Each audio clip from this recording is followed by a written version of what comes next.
as part of your work duties. It's not something that we want you to literally take home. So Yep. it's just to help you in your job as case managers. So. That's wonderful. Thank you so much, Kendra. And I just like to echo what she's saying, and I'm just impressed. If I can just say it that way, man, the homework is like exciting to read. And the things that you're sharing and the work that you're putting in, it's noteworthy. Thank you so much. Because to be honest with you, when see your writings and you talk about your experiences and who you work with and things of that nature, it's learning from me. You know what I mean? I learn how different people handle situations and how they implement the material. You know, it's just great insight. So keep in mind the goal of all of this is mastery. You know, we're only together for an hour and 15 minutes, 20 minutes a month, and the rest is just let's work on it. Like, I got to say this in a funny way, some of y'all, now I'm going to dive in because my goal is to get into content a little faster, so I don't want to do the speaker thing and go on too long. But how many of y'all married out there? Anybody married out there? All right. Anybody been married as long as me? 32 years? Anybody got me beat? I've been married a long time. And my wife and I, we go to, after 30 something years, we still go and learn about marriage. We're still learning. We take classes and courses, but what we do every time? We go back home and we put in place the material that we learned. And people ask me, how have you been married for 32 years? That's why. We applied what we learned. Now, she got to study a little harder than me because, I'm the, let's just be real. Y'all didn't hear that. Are we Not recording this? listening, huh? I'm going to get in trouble. Just kidding, ladies, just kidding. But so it only works if you put it into practice. And so my hope is we even shortened it. Instead of it being a 30-day thing, we said, let's do 2 weeks. So that way it gives you a couple weeks to work on it for you. So thank you so much for your participation. And it's so good to see you. It's good to see you again, Cecilia. She jumped on one of my other. I have some little free things I do every now and then. Thank you, Cecilia, for doing that, my friend. It was good to see you on that. And let's go right into the material. So, as mentioned, you will get this as a recording to be able to review. And so once we're done, I'm going to send you the actual homework assignment. And I'm going to, send you you get the video. So you're going to get both. And so that way you can, if you need to listen to it again, you could, listen to it again, things of that nature. All right. And so I'm sorry, I am in between VAs. I know Shannon was on all these calls, but, we've kind of moved on. She's amazing. She's just had a new opportunity to present herself. And we're just going to work what we have so I can get somebody else to assist me. And Kendra, I am going to, right now as we speak, because I know I didn't do this last time, I got to find your name now, make you a co-host just in case, there's anything you want to add to this. I'm going to make you the co-host. And there you go. All right. So y'all remember the conference last year when I met all of y'all? Do y'all remember that conference? Wasn't that a pretty cool? Give me a thumbs up emoji or something if y'all thought that was pretty. We had a great time, man. That was a phenomenal conference, man. I can't wait to see some of y'all live again. I know we're going to be coming. I really enjoyed that. Thank y'all for all these thumbs up. See, y'all make me feel so welcome. I appreciate that. But there was something that I want to, let me see if I don't know why my PowerPoint is not acting right now. But just 1 second, let me figure this out. Okay, not now. Okay. Something we did in that conference that I want to revisit. Okay, and I hope it kind of resets us as we get ready to get started down a new path after our break. Okay, so let me pull the presentation up because y'all will remember this, but I'm gonna do it one more time so that we can remember. And I'm gonna, when I put it up, I want y'all to type this in the chat feature. Okay, because now we've been almost 2 months away from each other. There's a lot that's going on between now and then. But if y'all remember, my grandmother said something. Anybody remember what my grandmother said? She said this: "It's I gonna be do. all right, baby." Gonna be all right. It's gonna be all right. That's my grandmother Adele. So do a quick little motivational thing and go into the chat feature. Come on, as many as you can and say, it's going to be all right, baby. Let everybody know it's going to be all right.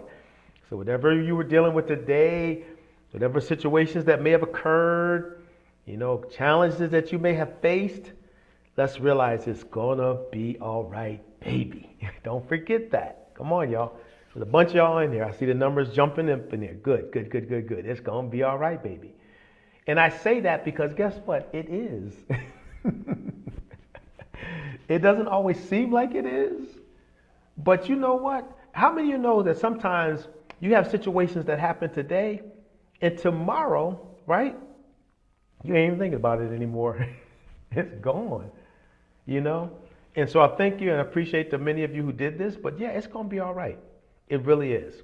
And so keep that in mind as you're in your work, because as Kendra had alluded to a little earlier, this work, man, this is meaningful work. Yet, from time to time, it can be challenging, right? Y'all feeling me on that? I'm going to do the Coach D feeling thing. Y'all feeling me on that? Sometimes it can be challenging. But that's okay, because you know what? You are making a huge difference. So let's go back to the first page. We're going to be talking about culturally responsive service delivery. Now, this is an interesting training for this group. I'm just doing it, to me, this is kind of like just a refresher, because I think based upon the nature of your work, you're automatically culturally responsive. Would you all agree? Give me a yes in the chat feature if you know what I mean, or some kind of emoji. It's just you are there. It's very. I don't think there's any here, but it's not there. You know what I mean? Yeah, I get you, Coach. So I'm not in doing this training in any way denoting that anybody here is culturally insensitive. But I think that from time to time, we need to train on this, because what you're going to find in this training, that culture does not always just mean race. Culture can mean differences in how people operate from, like, say, generation to generation. How many of y'all would agree generations are a little bit different? I mean, we all agree. I gotta say a joke about my pastor. Okay, I'm gonna tell my pastor. Yeah, agreed. Yes. So I'm sorry. I just laugh at some of the funniest things. So in church the other day, we had a singer, a gospel singer, a national gospel singer. And I feel so bad talking about Pastor Barnes like this, but he came up and he sang this beautiful song, and we loved it and all. Then afterwards, the pastor said to the singer, did you bring any records with you? And everybody in the audience was like, Pastor, they don't make records anymore. He said, y'all just forgive me. He just asked us to forgive us. But see, he grew up in a generation. How many of y'all like me? I grew up in a generation with records. Come on, y'all. Show me my record people. Come on, you used to put it on your little record player. Come on, don't make me feel so old. Come on, guys. I know some of y'all were right there with me. We had our albums and we had our 45s. So Pastor was like, he laughed it off. But you know what? Nowadays they downloading stuff. They Apple Music it, And so 8-track. Nancy, you're right, 8-track. So even though we talk culture, sometimes that culture is generational. And so we as people who work with varying generations need to know about that too. So 8-track, you might as well take tapes. I used to listen to tapes. You pop in your car and all that kind of stuff. Anyway, some of the younger folks have no idea what I'm talking about. But anyway, so we talk about it's going to be all right, baby. So when we talk about culturally responsive service delivery, service with understanding, delivery, and delivering with dignity, together we'll explore how honoring culture, not just acknowledging it, transform the way we serve Hispanic and Latinx farm worker communities. And there's others, but these families carry deep strength. You know that. Our job is to meet them where they are with intention, dignity, and heart. Just culturally responsive. Okay? All right? These are not normal times. Okay? Shifting patterns reshape families and communities daily through migration, economic pressure. We're dealing with a lot of economic pressure right now in our country. You know what I mean? They're saying we're borderline a recession. I hope it does not happen. you know. And then we still, as you know, deal with some issues of discrimination. Bias creates invisible barriers to services and trust. All right. And then, like I said, generational shifts. Four generations under one roof with different world views. All right. You know, I have um, my kids, and sometimes I'll say things, and they say, "Dad, you know, can we look at that from a different perspective?" You know, and I'll say no. But the reality is, they are not living in the same world I lived in. So, as a person that's interacting with four children, I need to be aware of the unique differences that they bring to the table. Because even in my own house, they live in different seasons of life. Because I got kids ages 14 to 28. And my 28-year-old does not think like my 15-year-old. All right? And my 15-year-old does not think like my 23-year-old, and vice versa. And so what we have to understand in dealing with people, when we talk about culture, it's not always just, like I said, race, or which is a huge part of this, but it's also understanding how do we deal with different people based upon different, perspectives that they may have in life, okay? In seasons. So these are not normal times. Yep. And so it's more than service, it's alignment. It's honoring lived experiences. All right? Okay? Somebody do me a favor, because I like interaction more than lecture. What does it mean by honoring lived experiences from your perspective? Does anyone felt led to chime in, or maybe type in the chat feature? What does that mean to you when you see that? You can be Yeah. taught experience. You can be taught anything in a university, but not experience. You gain that with life, and you gain knowledge with experience. Come on, Corrales. That's good. Let's show some love for that. That's excellent. Like, I can go to school and get a degree, but guess what? That information has to now be applied. Thank you so much for that. Anybody else? Come on. This is just a conversation. I like to make these conversational. So anybody else? What does that mean? Honoring lived experiences. All right. What does that mean? Honoring lived experiences. Okay. What about Ev- you? Well, go right ahead. Somebody's gonna say something. Everyone's experience can be at the same place, but the way they experience it can be different. So Oh we my, need to honor that. Melinda, you nailed it. I hope I said your name right. Yeah, you nailed it. Absolutely. Can you have four people in the same room with different lived experiences? Can you at any given time? Yeah. And so, you know, my thing is this: when it comes to interacting with people, it's so important that just because my experience is not your experience, it doesn't make my experience better than your experience. You see what I'm saying? Because to that person, it's treasured. Now, I say this from a generational standpoint too. Like, for sometimes you may have a younger person that can't appreciate, and this is something that young people have to realize going into the workplace, the experiences of someone who has had more life experience than them. And they'll say, what are some of the things they say about people who've had more life experience? Somebody type in the chat feature, what would they would say? Come on, y'all know it's real simple what they'll say. All right? When somebody that has done something or lived for a long period of time and they have thoughts or comments, what does somebody younger may say to that person? Come on, I want you to think this out, because we're talking about making connections here. All right? What would they say? All right? Wisdom, avoiding or dismissing. Times are different. That's the way y'all did it, and that's old what? Somebody just tell me real quick. You're old school. Yeah. But the question I have for you is this: is there wisdom in old school? Is there wisdom in it? Yes. Absolutely. Talk to me about that. Somebody expound on that. What does that mean? Wisdom in old school.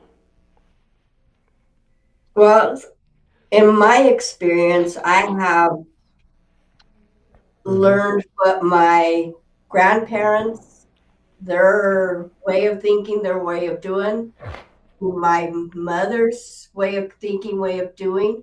I'm in the middle. I now Yep. have my children, they're different. My Yep. grandchildren, they're still different. Right. And so a lot of the times I get to be a happy medium. Right. You're in the middle right there. Yep. Very good. Thank you for that. Yeah. And so what I'm trying to say is, and this is a matter of trust. And please hear what I'm saying. Trust is the number one thing I believe that we need to have with working with clients. When a client, would y'all, some of y'all agree with that? Like when a client trusts me, then that gives me entry. Yeah, there you go. I think that, thank you for that. Yes. When a client trusts me, that gives me an entry point to share things with them, all right, that even they may feel uncomfortable with, but they're willing to give it a try. Okay? All right? So honoring lived experience is trust, builds trust. And that lived experience doesn't have to be just from an older population. It could be the older population respecting the younger population's lived experience. Okay? Every person who walks through our doors carries a story shaped by migration, sacrifice, resilience. We start by listening. Okay? Then we build on strengths. Families bring powerful assets, faith, collectivism, work ethic. We don't fix what isn't broken, we amplify what already works. You know what I mean? Find out what is working, we build on those strengths, you know? And in doing so, I like that, and confidence to share. Thank you. We designed with, go back. That's not where I want to go right now. That went too far up, okay? All right. Indeed, we design with community. The best programs aren't built for people, they're built with them. Co-creation leads to lasting engagement. So I should be asking people questions. One thing we used to do, and I don't know if it's an idea for you, we used to always create councils where we included committees, and we would get their feedback. What did you think about this experience? How could we have done it better? So it gives you something to continually, continue to work on, improve, continuous improvement. Okay? And so cultural responsive service delivery is honoring the lived experience and building our cultural and designing with the community in mind, asking the community for their input. Okay? Asking the community for their input, which is powerful. All right? Well, yeah, that's it. Say Ruth, she said, ask questions without sounding like interrogation. All right? And so what I'm going to do is, I'm going to come back to this, but what I want us to do, we're going to go into a breakout room because I believe that it's important to share thoughts and ideas with each other. All right?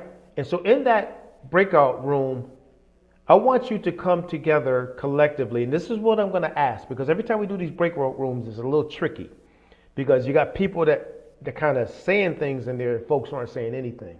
So what I'm going to say to you is this: at minimum, at least acknowledge the conversation when we go in there. And if you want to come off your screen and interact, that would be helpful because it's kind of hard to just look at a name in a breakout room. And so what you're going to talk about is, what does it mean to you, culturally responsive delivery? And maybe what are some best practices that you've used, okay? And how you use it in your organization. And then no one person dominate the conversation. Maybe give a few people a chance to talk. And then come back, and when we come back, we want to hear from you as far as what you collectively have kind of agreed upon, or maybe some examples in your own organization. Maybe we'll pick a few of you to share some thoughts, okay? So let's get ready to go into our breakout rooms. What does it mean? How have you used it? And collectively come back to us with your thoughts on what this means to you as an organization. So let me stop the share. Can you repeat the question one more time? What Yes. is, you said it?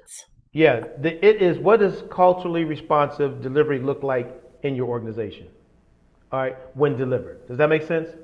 Okay. And do you have any examples that you can talk about of doing it? And then collectively during your time together, I'm gonna give you about 8 minutes now, somewhere on there. What does it mean to you? All right, as you know, from an organization, what does that term mean to you, and how can it help us collectively as mutual organizations doing the same work throughout the country? Does that make sense? You got? Give me 2 thumbs up if you got it. Miss, who asked the question? Was that Miss Smith that asked it? Okay, yeah, I just couldn't see who asked the question. Okay. Yes. All right. Okay, very good. Thank you. I hope I answered it right. So I'm sorry, like I said, I don't have if you're just coming in, please put your name and organization in the chat feature. And I will give you probably this is going to take a little time, probably about between 8 and 9 minutes, and then come back and we'll debrief on that. All right. So let me go to breakout rooms. There's 80. Whoo, that's a lot of y'all. All right. So we're going to probably create about 12 rooms so we can, because there are about 14 rooms. And that way you can have less people in each room. Once you receive this, just accept it, have that conversation. Maybe somebody can share a scenario, and then we'll come back, we'll debrief on it just a little bit. All right, I'd like you to have some time with each other in these breakout rooms. All right, here we go.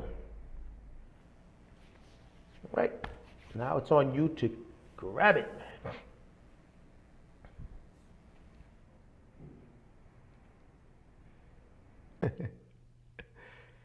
Did it go well?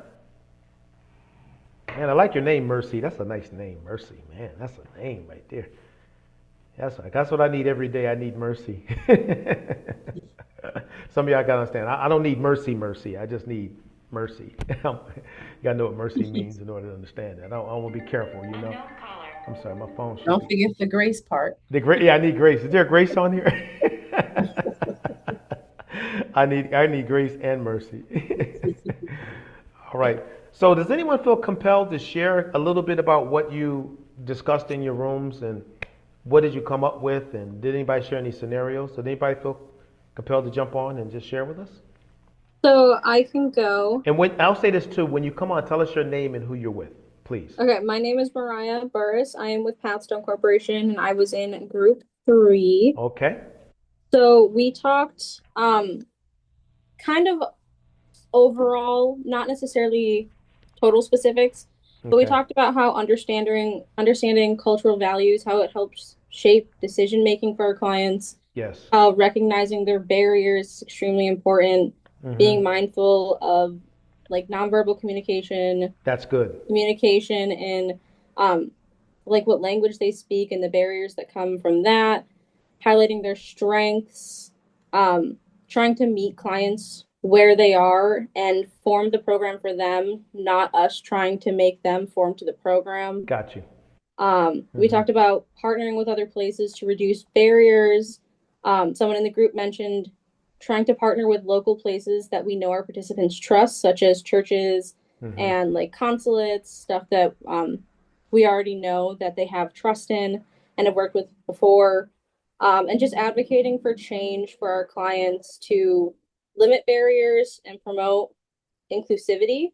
And then this helps to obviously increase participation in our program, build trust with our participants, creates greater stability in what they're doing, especially when they feel like they have proper support and have someone they can trust and go to that they know is going to advocate for them, especially now because the political climate is a nightmare. Yeah, it is. Yeah, it is. It is. It's a lot. It's a challenge right now. It really is.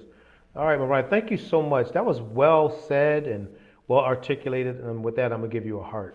Thank you so much for that. Job well done. Your group did a phenomenal job. One thing I would like to bring out that I think is so important, and people overlook it a lot, is that community part. You know, when you get churches and organizations to partner with you, your program becomes their program. Does that make sense? Like they're now there to work with you because they care about the same people in the community that you care about. So you become a valuable resource to them, and they become a valuable resource to you. when we were running our program in Delaware, we had 3 churches that basically took ownership of our program. And so I'm gonna tell you what took place. They were there to support. They were supporting in a lot of ways. They even supported financially, and we weren't asking for that. They just because they so cared about the community. But then within the church, you had professionals who had knowledge and insight and even employment opportunities. They were looking at that. They were using, and then also they would come in and speak. They weren't coming in preaching. They were talking about their professions. They were talking about their careers. You know what I mean? So thank you for sharing that part because it's often overlooked. It's a great resource, not just churches, but community organizations to partner with because they have a lot that they can bring to your programs. All right. Thank you for sharing that, Mariah. Can I get maybe one more person that feels, that can share just a few thoughts about what you discussed in your program? In your meeting? Anyone? I can share for Group 11. Okay. And tell us your name, please. My name is Kayla Cowan, and I'm with Met. Okay. In Group 11, we discussed how it was to be in a small town and how their culture can sometimes stop them from working with new entities. Yep. I know I've been in Hopkinsville for about 8-9 months. Mm-hmm. They're not budging. Like they just were not budging because I was not from here. Like they knew the moment that I don't speak like them, I don't dress like them, I'm not coming to you like the way that you would, the way they speak to each other. And they were just like, yeah, you're not from here. So where did you say you were from? I was like, I did it. I did it. And then they who started you related to around here? like, what are you doing? So that automatically they're a town to where it's just locals. So a lot of businesses do not thrive here.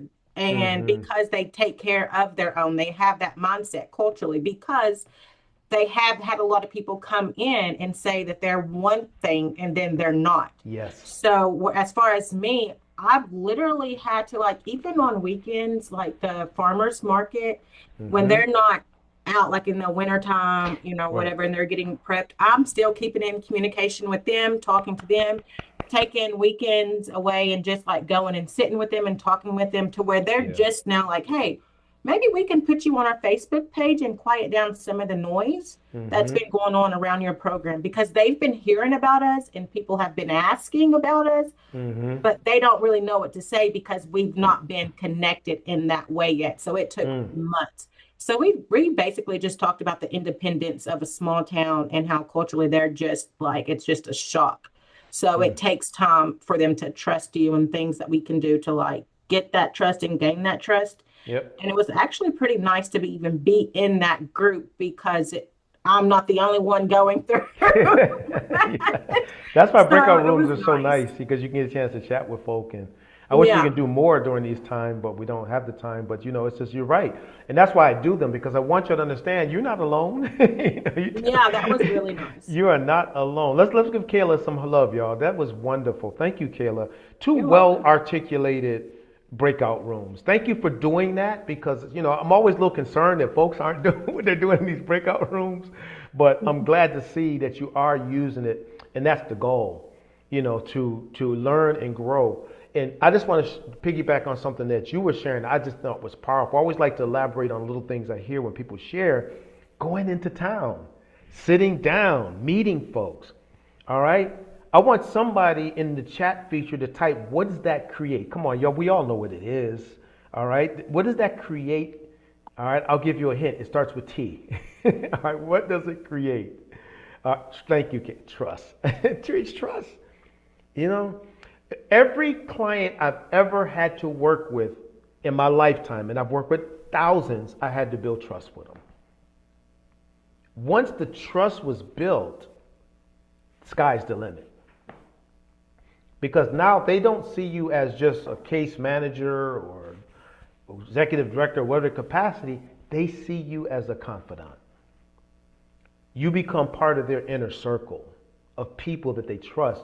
And people who are dealing with challenging situations, they don't have a large circle of people that they can trust. They don't.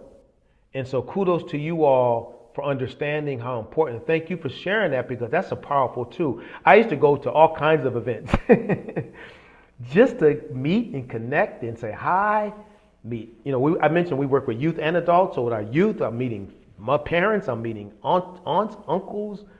I'm going to sporting events and standing there like cheering them on. And then all of a sudden, like, okay, this is not just a program. This is a person that really cares. And that's huge. And I'm not trying to tell everyone you got to give up your weekends and but I think what Kayla's saying that you don't have to do it all the time, but every now and then, just for something a little above and beyond. Thank y'all both so much for sharing that, because culture is bigger than, like I mentioned earlier, it's bigger than race. When we say culture, there's a full mosaic. It's race, it's migration story, a family structure, language, faith, and values. What some people believe there, generational stuff. Culture shapes how people see opportunity. You know what I mean? Now, one thing I want us to realize when it comes to culture too, because this is really important, is, and this is kind of hard to get out of a person, but what are their family norms? Other words, what's normal in their communications based upon family and heritage? Now, this is important, and please chime in, because I don't want to think I'm the sage on the stage here, because that shapes the way they view things. You see? So if they were raised in a world where people looked at opportunity is threatless, say, they're really not, that's not for us, then typically people will piggyback that paradigm. And then they meet with you and you're trying to introduce them to opportunities, but they already have a negative perspective of opportunities because they feel like it's not for them. So that's where trust comes in, so you can help break through some of those barriers. I'm gonna be really honest with you. I'm here today because barriers were broken. There's no way, coming from where I come from, the Pioneer Homes Projects in Syracuse, New York, that I would be sitting on this phone with close to 100 professionals with college degrees and running my mouth. I wouldn't even think that was possible for me. I wouldn't even thought that it was possible. But it took a breakthrough in my thinking because of carrying people like you to help me. So just keep that in mind as well. People are bringing, please write this term down, preconceived notions. What does that mean? Somebody tell me. What is a preconceived notion? All right? To their interactions with people. Okay? Anybody have any thoughts on what that means? A preconceived notion. And sometimes that comes from just different aspects of their lives. A preconceived notion is something that they embraced even if it's wrong, if it's incorrect. But to that person, it's not incorrect. Okay? And Repeat the word again. I'm sorry. Preconceived notion. Let me see if I can type that up. I'm not the best speller in the world. But let me see if I can put that in the chat room. Let somebody got it before me. Preconceived notion. It's basically, their experience. Notion. And it's their experience, I see S.L. Smith, but what else? It's also their paradigm, because that's what they believe. Mm-hmm. Does that mean something? Like, think about it. That's what they believe. Yes. So is it real to them? Yes, very much so. Very much so. Yeah. And then people will say things like, I don't know why they think that way. Well, they think that way because that's what they believe. So our job is, in our space, is to, get them to see that may not necessarily be the possibilities for you. There could be better opportunities. And let's talk about these things. You know what I mean? And that's like when we did the Spirit of Cape, we talked about evocation, and getting people to own things. And that's ultimately the goal of what we're doing as people here. So let me go through this content so we can stay the course. And then, so it's just not a job. So for these families, there's a lot. It's pride, sacrifice, survival, you know, legacy.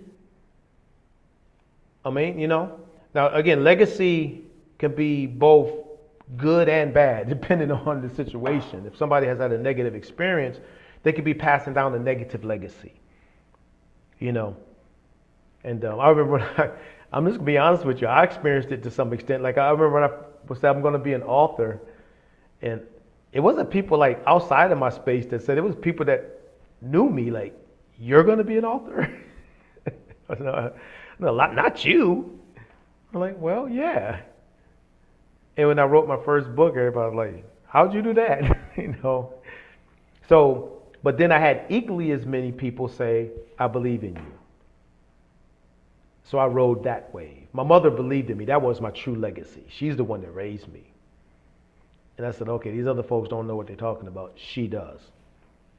So, so it's just, you all know this stuff. Remember I said earlier, just to make sure we're on the same page, that I'm not saying anything to you that you don't know. But understand this. Take that last line and write it down. Understanding identity builds trust. When you can relate to the person for where they are, not criticize them, not try to get them to meet them right where they are, they'll be open to all the new stuff you want to share with them. All right, so we want to build trust. Trust is the ultimate goal. Okay, what you are in, please write this down as well. You are in the relationship building business. I just gave you something new. It's not just a job. You are literally in the relationship building business. And this is coming from someone who's been doing this work for 24 years. So I'm not just saying it for the sake of saying it. I've been around this for a long time. I was back when this thing was called JTPA. Some of y'all don't even know what that is. Come on, Christina. Yeah. I mean, Job Training Partnership Act. Some of y'all weren't even born. So I've seen this from every angle, and the tens of thousands of people that I know that have broken through, they broke through because of relationship. 9 times out of 10. So it's not just a job. All right. So, culture, like I said, I'm not telling you anything you don't know. I mean, the family is important. And I'm grateful for that, to be honest with you, because I think too many people in our society, they don't take family seriously. I was telling my wife the other day, I said, we down to 1, y'all. We almost empty nesters. Yep. Okay. All right, Nancy, I understand. Thank you for coming on. I get it. Yep.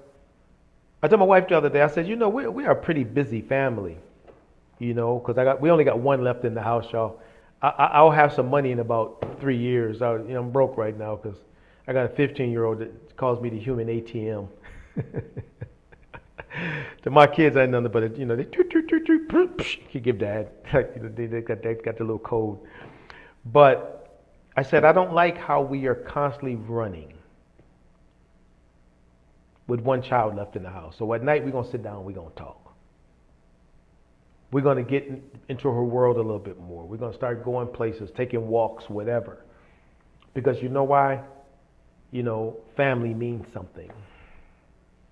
And so, I mean, it's just something, you got, just different aspects. And this is something, choices are rarely made alone. Success means engaging the whole support system, not just the individual. So the more we can get to know about the family, their family, understanding that gives you a lot to understand about their culture and things of that nature. Hope this is making sense to you. Yep. Nancy, we really appreciate that. Appreciate you being on. Yep. Mm-hmm. Yep.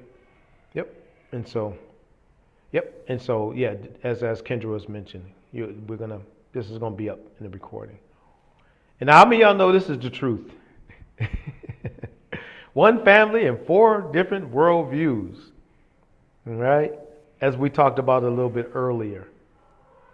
All right, and so it's important to understand when we talk culture, you may be working with any one of these particular people, these different groups, you know what I mean, at any given time. But this tells you a little bit about what each of those groups kind of need. You know, I hate to mention this, y'all. I'm getting old. I'm a boomer. But I'm a pretty buff boomer. I'm in shape and I go to the gym every day, so I'm a little different than most boomers. But boomers, they trust institutions, value face-to-face interaction, and show up when they give their word. Gen X, independent, self-reliant, slightly skeptical. They want efficiency, respect for their time, and straight answers. This is going to help you. Y'all better take notes on this one because I'll tell you when you're dealing with different populations, they'll help you. Groups. Millennials, they ask why before how. They want to see mission alignment and meaningful impact. Other words, don't waste my time. Where are we going with this? Okay? All right, thank you. A few of you are saying you guys want to just make sure you watch the rest of the video because we're going to be giving you some homework and I'm going to be explaining that. So make sure you jump in. I know a few folks are saying this right now. Okay? And authenticity. All right? Digital first, values driven. They spot performance culture instantly and disengage. Gen Z have been raised on technology primarily. Okay? They're raised on technology. All right? And so, yeah, no, not the PowerPoint, but the presentation and the homework.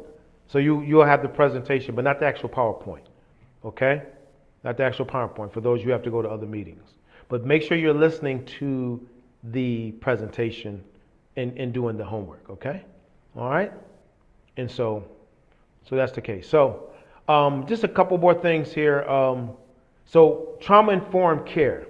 Let me stop this share real quick, and I'm going to ask you, what is trauma-informed care? Anybody that has any experience with it? Okay, what is it from your perspective? What is trauma-informed care? Has anybody been trained on it at all? I have a little bit. All right, talk to us and tell us who you are again, because again, I always want to make sure people know. So my name is Mariah from Pathstone.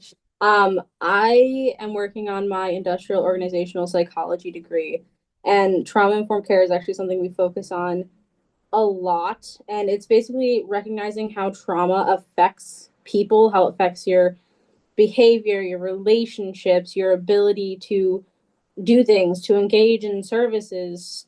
And basically, it teaches you how to intentionally respond to people's reactions to trauma. Yep. And to take your own emotional intelligence with that and realize how you're responding to them. Bingo. There it is. That's good.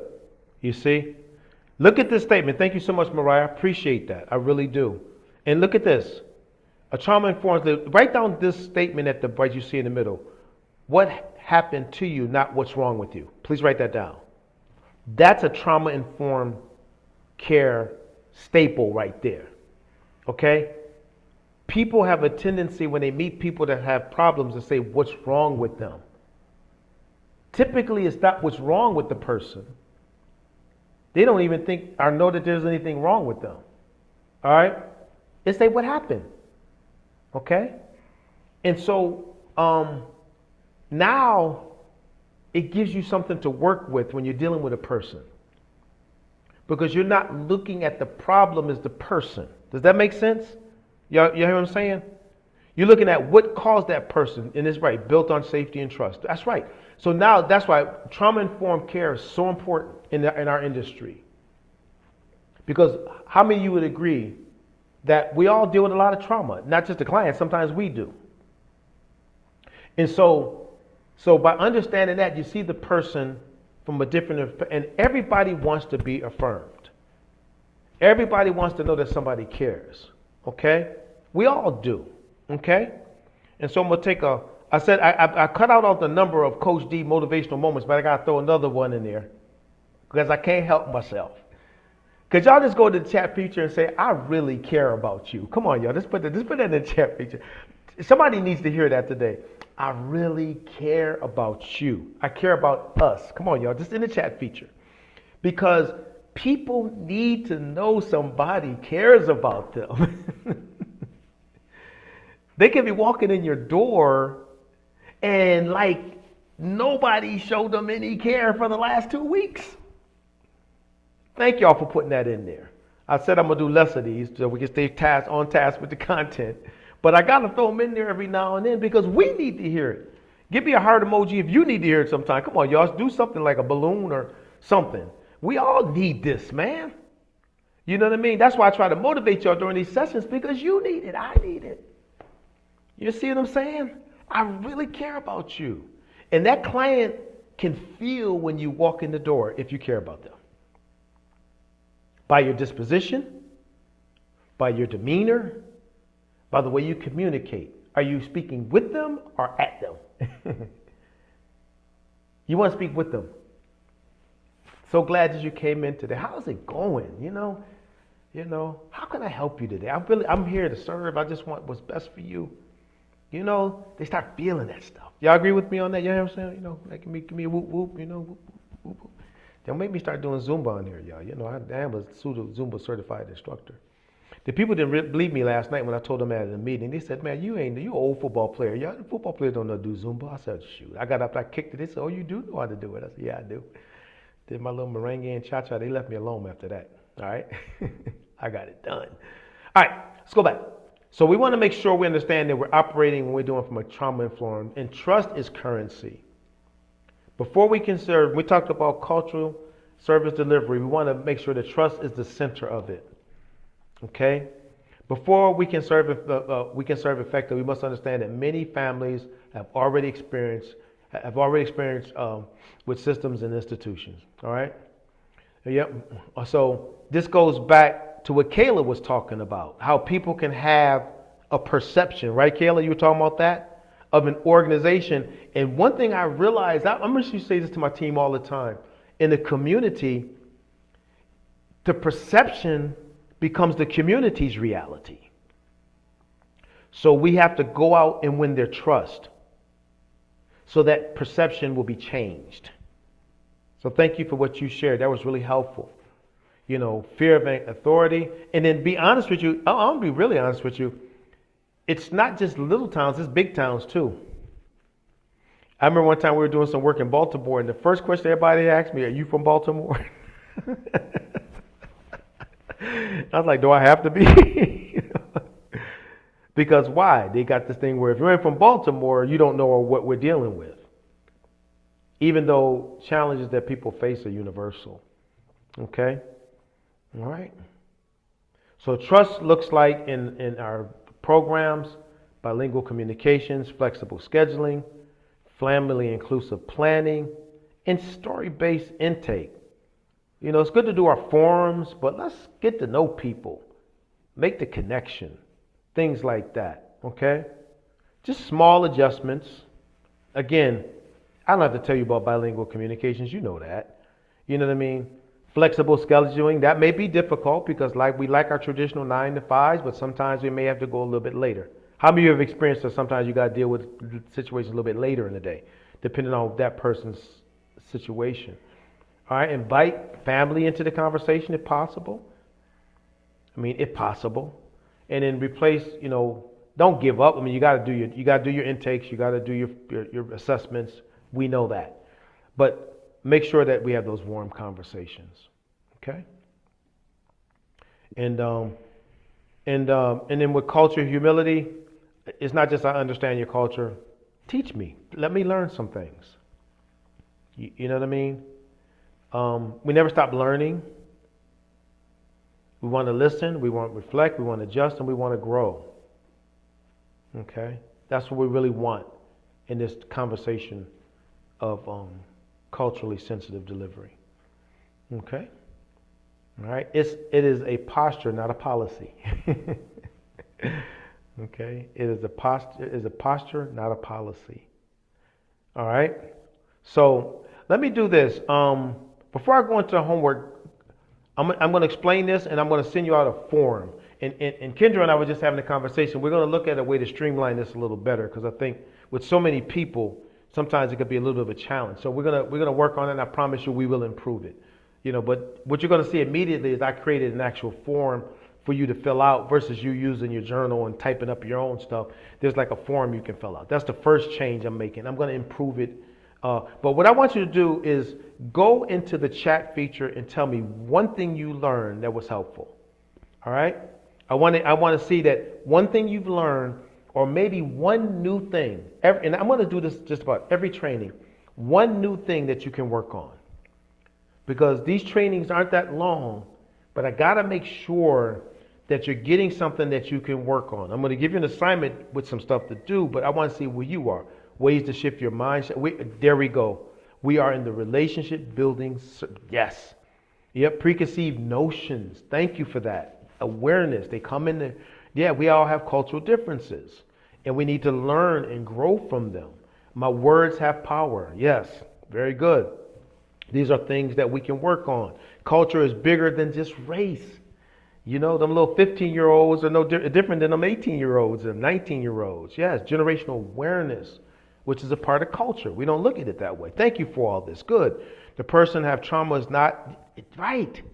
That's right. What happened to you? Okay, what happened? Not why are you this way? Okay, oh wow, there you go. Look at all that you put in there. Thank you. Thank you for taking notes. Yeah, preconceived notions. We all deal with that. Sometimes we deal with it in relationships and with people that we have personally outside of work. Somebody brings a preconceived notion. Look at all this. Understanding, generation, integration makes us better. Thank you, Ruth. Love that. What happened to you is, yeah. Versus what's wrong. Thank you. Yep. This is not just a job. It's relationship building business. I've seen that many, many times. You guys are amazing. How trauma affects you and your attitudes. If you go up to those three dots and you hit save chat, you can get this information. So there's like the three dots in the corner. You can save this chat and you can see what people are saying that could be helpful. Your culture is bigger than race. Generational approach. Yeah. A lot of people listen, then decide. That's what makes me an excited guy. I feel like I'm freezing a little bit. Am I freezing on y'all end? I feel like I just froze. When we do these trainings, I'm a coach too. All right? And I want you to understand, I'm going to try to inspire you. I'm going to give you information, but it's really what you're learning that's important. It's doing those little itty bitty things. Yep. Remember, you ever, oh God, I'm going to give my boomer age away what I'm about to say.